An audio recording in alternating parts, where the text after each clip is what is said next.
Introduction. Does this sound familiar? Is your child experiencing signs of tension, stress, and worry? These feelings can lead to very real physical changes, such as headaches, nausea, or trouble sleeping.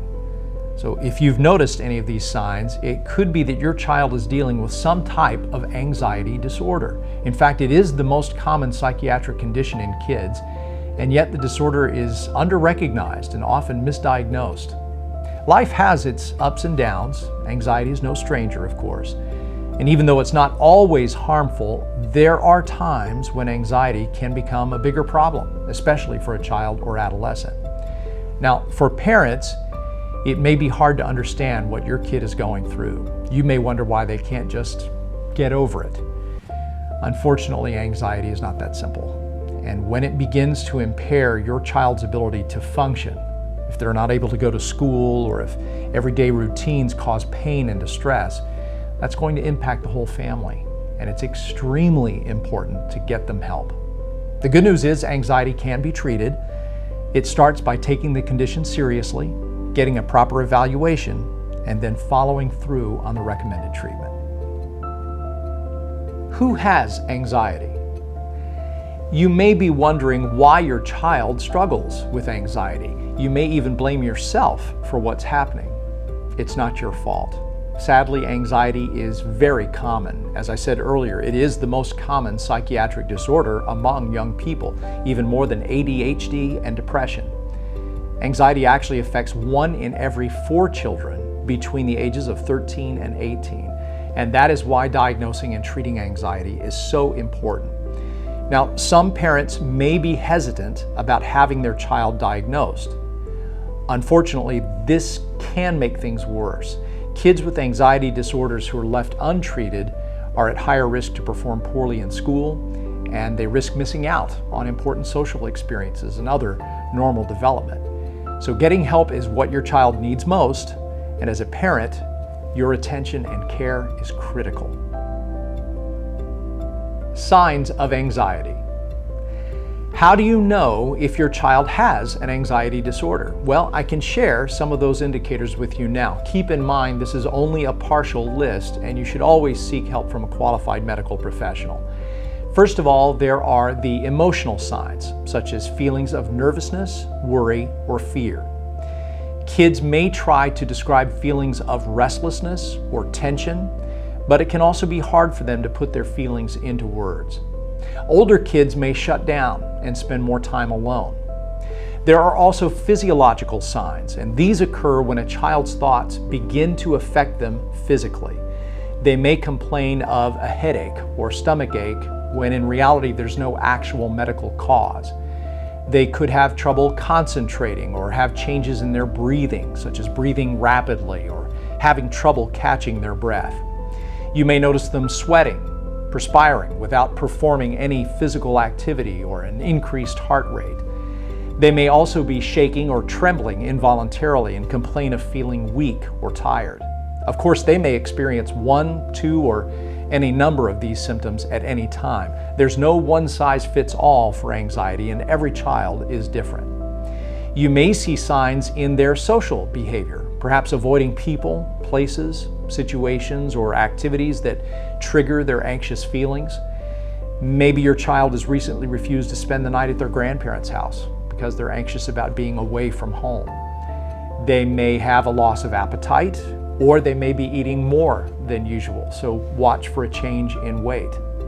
Anxiety can affect sleep patterns too. Difficulty falling asleep or frequently waking during the night and feeling anxious or worried about something bad happening, that's also a sign of anxiety.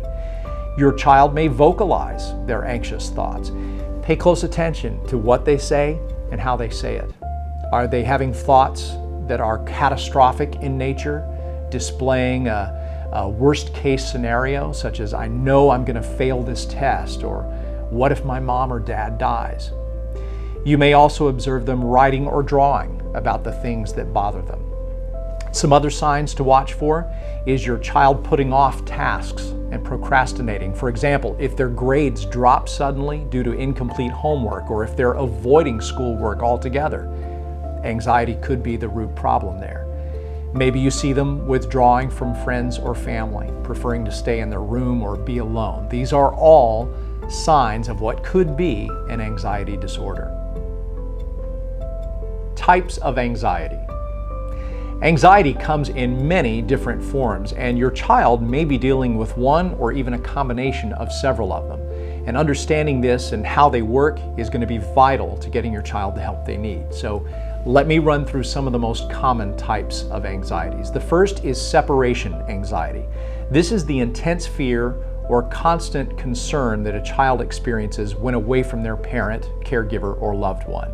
It's typically seen in younger children, but it may affect older kids as well. And signs can include refusing to go to school or sleep away from home, complaints about frequent stomach aches or headaches, being overly clingy, panic or tantrums when separating, or even having trouble sleeping or experiencing nightmares.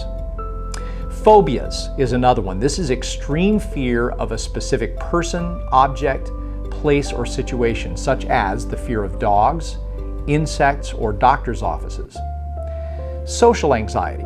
That's the fear of embarrassment, offending someone, or being judged or rejected by them. And this can lead to avoiding situations or locations that are potentially embarrassing, worrying about having to interact with strangers, fear that others will notice their worrying, or worrying about presenting or performing in front of others. And this type of anxiety typically results in fewer friends outside of family, which in turn can actually add to the anxiety. Another type is agoraphobia. This occurs when the child avoids places or situations that could cause feelings of feeling trapped, helpless, or embarrassed. Examples here include fears of crowds, waiting in line, fear of open spaces where help isn't readily available, or even enclosed spaces like elevators. Selective mutism. This is choosing not to speak in certain situations out of fear, worry, or feelings of distress. As an example, your child may speak at home with the family, but refuse to talk at school, church, or other social settings. Generalized anxiety disorder. This occurs when a child tends to worry excessively about things, real or perceived. They may overanalyze situations, engage in what-if thinking, or dwell on catastrophic outcomes and worst-case scenarios. Panic disorders are episodes of sudden, unexpected, and intense fear. Panic attacks may start in the mind, but they do have real acute symptoms such as heart racing, trouble breathing or sweating, and thoughts of going crazy. And then finally, obsessive compulsive disorder, or OCD. Specific behaviors that one feels they must do frequently to experience some feeling of relief or prevent thoughts of fear. And these behaviors or obsessions can take up a lot of time, sometimes more than an hour a day, and can interfere with daily activities. Anxiety at home. There is good news. There are lots of ways that you as a parent can help your child deal with their anxiety at home. Start by giving your child consistent but flexible routines. Things like homework, chores, and family activities are important, but being flexible with their needs will help them manage their anxiety. Be consistent in how you handle problems and in how you discipline, and that way they know what to expect and they're never caught off guard. Set goals and expectations for your child, but make them both realistic and very attainable. Pay attention to how you speak to your child and let them know that you don't expect perfection. Next, don't be overly critical or impatient with your child. Mistakes are going to happen. It's a part of growing up. And don't compare a child to their sibling or a classmate. If you notice signs of anxiety, talk to your child and ask them questions. Let them know that it's okay to express their feelings to you. Validate those feelings and don't judge. And finally, learn what triggers their anxiety and talk through some simple strategies just to help them deal with those fears. Let them know that they can trust you to listen. Give your child lots of positive praise and feedback too. Talking to a physician. Talking to your child's primary care physician is the best way to find resources to help your child deal with their anxiety. They may suggest connecting with a mental health professional, either a counselor, therapist, or psychologist. Anxiety in children is often treated using cognitive behavioral therapy. There are also local support groups that can help your child develop the necessary social skills for dealing with anxious places or situations. But some children who have been diagnosed with an anxiety disorder may benefit from a pediatric psychiatrist. So a psychiatrist evaluates, recommends, and monitors medication that can help treat your child's anxiety disorder. Speak with your child's pediatrician for referrals, and be sure to check with your insurance too to see about your covered mental health benefits and services. It is also a good idea to inform your child's school teacher, counselor, or administrator of their challenges with anxiety, and especially if those challenges are related to their education. Final thoughts.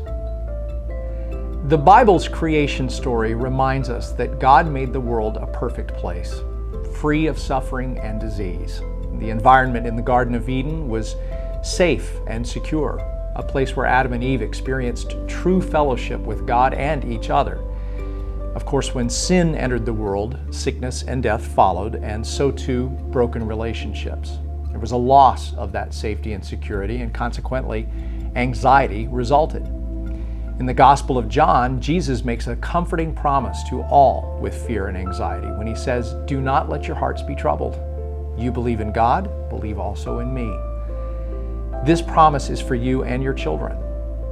It's hard to watch someone you love experience anxiety, but trusting in God and holding His promises will help you and your family through whatever you're dealing with. God is with you and your child, your family. He loves you, and He'll lead you to get the help that your family needs.